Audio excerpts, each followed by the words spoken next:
Hello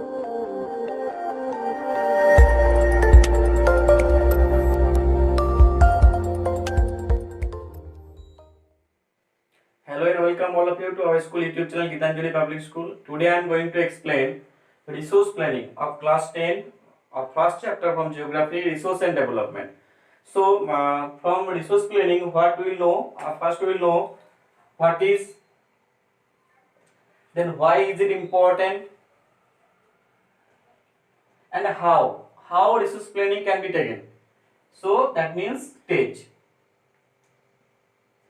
So these all are the learning point from the head resource planning. So first we will know what is resource planning.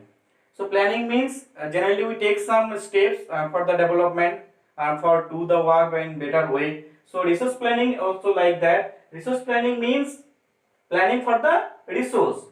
So write down the definition. It refers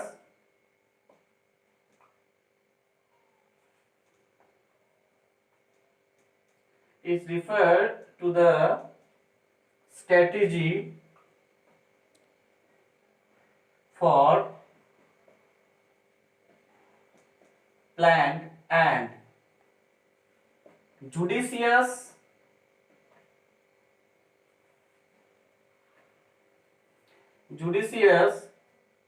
use of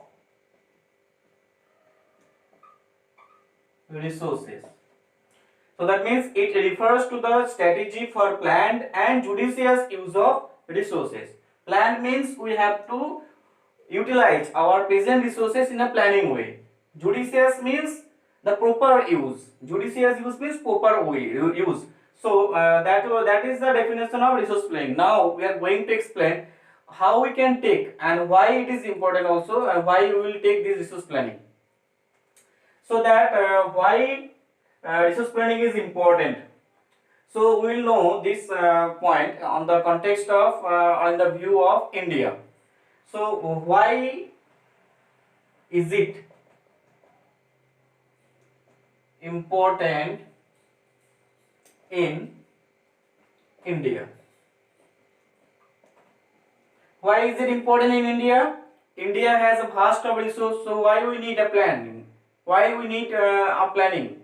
Why you go for resource planning? If you go back to history, that you can see also after independence what was the development in India, and before independence what was the development. But the resources were available in nature, but the development pattern is not same. So that means resources are there in our country, but it is not utilized in everywhere of India. For example, Rajasthan has abundant source of wind energy and solar energy, but lack of water resources. Similarly, Arunachal Pradesh has abundant source of abundant source of water, but lack of infrastructural development. Similarly, Chhattisgarh, Madhya Pradesh, Jharkhand, these are all full of mineral resources, but lack of another resources. That means one region is fully developed with another one kind of resource, but not fully developed in another resource. Like one example is also there, Ladakh. Ladakh is also called a cold desert. It is very rich in culture, but its economic development is very slow because of the isolation, because of the location, because of the geographical barriers. So the area is not developed. So that means the resources are available, but it is not utilized because of the lack of infrastructure development, lack of technology. So we have to develop all this part, then the country will be developed. So for that and for this actually we are calling resource planning. So resource planning is very important to develop this all part in integrated way. So now we will know what are the different stage of resource planning. Stage of resource planning. So what are the stage? Three stages are there. Stage 1 is identification stage. identification stage. Stage 2 is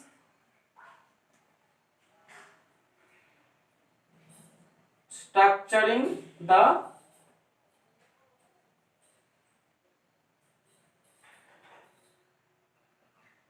plan. Stage 3 is matching with overall development. So stage 1 means identification. How can we identify the resources? The first stage is identification. That is very important to identify the how much resources are present on that area. So for that we need survey, we need mapping. So identification includes surveying, it includes mapping. Then we can know how much resources are available for that area. Next, accordingly we have to take a plan. So that's why it is called structuring the plan. What plan we will take? This is called second stage. And third stage, we will match with the national standard development. Is the area are going to develop, or we need some another plan? So accordingly we have to change the plan if it is not successful. So that is called stage 3. So these type of stages are taken at different levels. So what are the levels? Now we have to know. Levels of resource planning.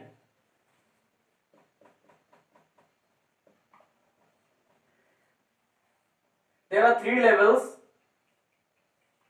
First, the planning can be taken at the national level.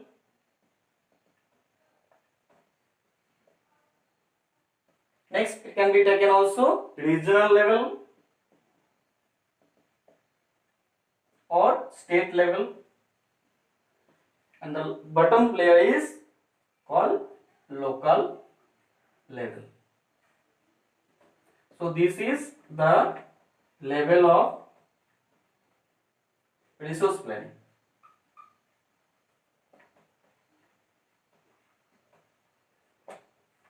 Is it clear? The next topic we are going to learn that is land resources. Land resources. So before that we have to know why land is called a resource. Why land is a resource?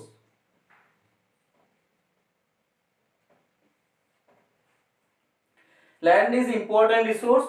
Already we are learning from class 6 also that we have 3 layers in our earth interior. One is crust, another is mantle, another is a core. So we are living in crust.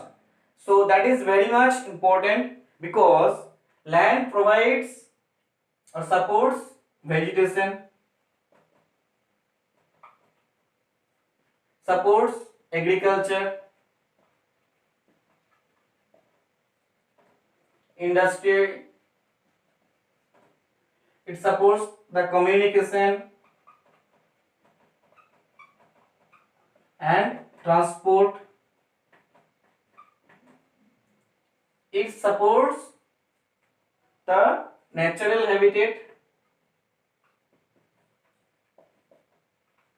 for human,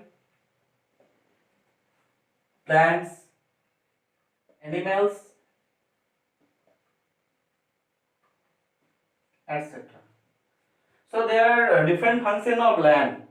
So we cannot actually make a conclusion with this only point. Many points are there. So that's why land is called a resource. Means land has the utilization.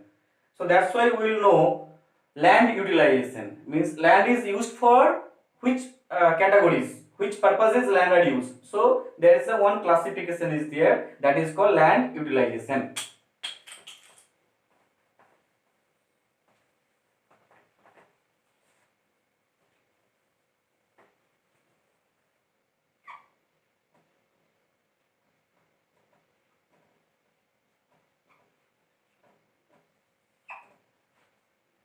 land utilization. So number one is forest. So land is used for forest. Number two is land not available for cultivation. So this has two subdivision. One is fallow and wasteland. Another is used in non-agricultural purposes.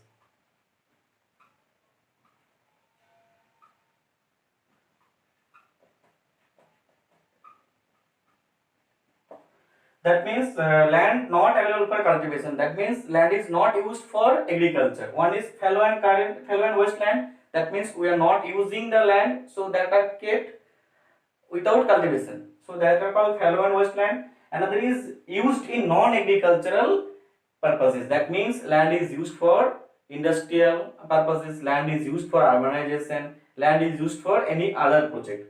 So that comes under non-agricultural purposes. Number 3,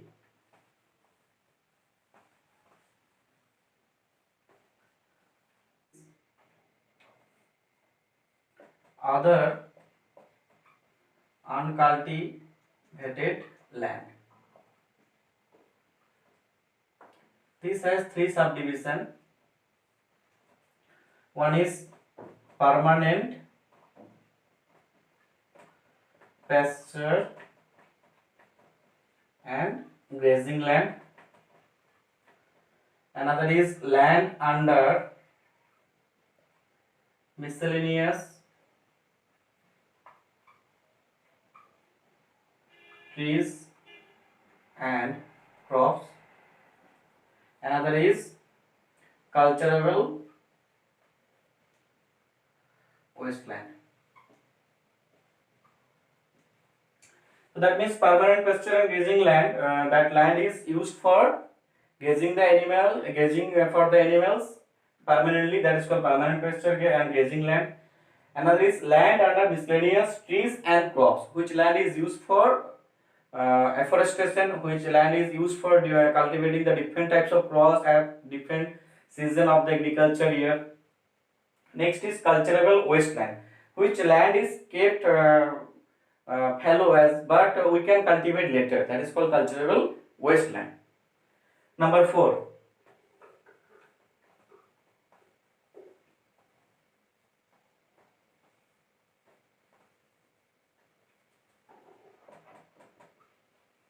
fallow land. Fallow land has 2 subdivision. One is current fallow, another is other than current.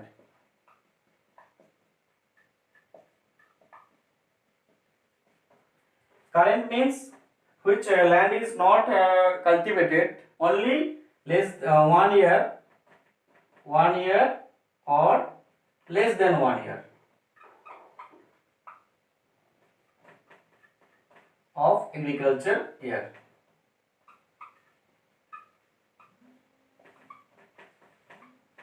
Or calendar.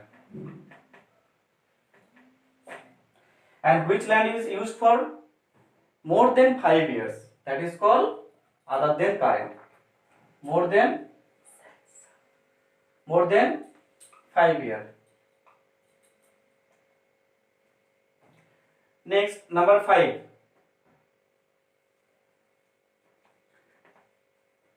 So in fallow land, that means one is only 1 or less than 1, another is more than 5 years. Number 5 is net sown area.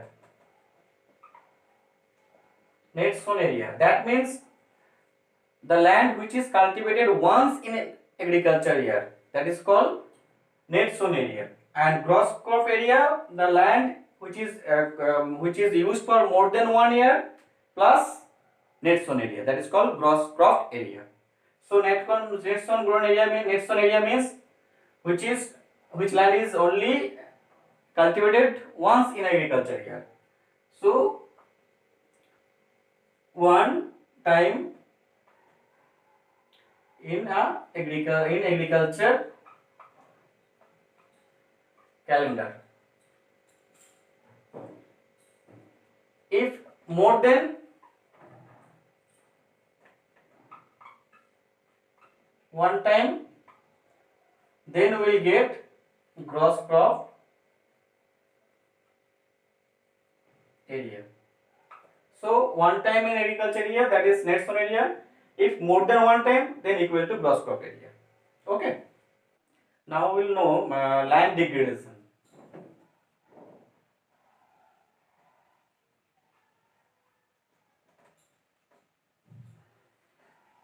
What is land degradation? Land degradation means when the quality of land is not appropriate according to the soil fertility. Soil fertility, when it is not available in a particular land, that is called land degradation. That means the land is not usable for any other activity, means any kind of activity. So that is called land degradation, when the quality is not there. So what are the reasons for this land degradation? There are two category of reasons are there. One is natural. Some natural factors are there for land degradation, just like volcanic eruption.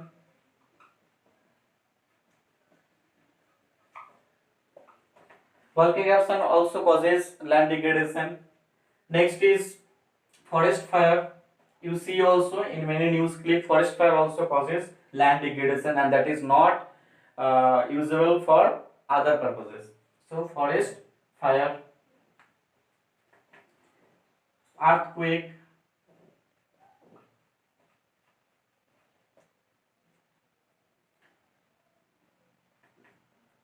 volcanic eruption, forest, that is, and also landslide. This also comes under human activity, but sometimes natural landslide also there. So these are many points are there, etc. So this all comes under natural point. Another is human activities. Human activities are more responsible for this land degradation.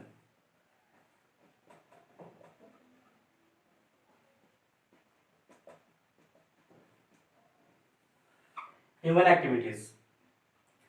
Human activities, one is deforestation,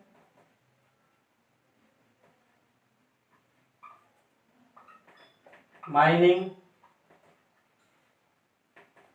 over irrigation,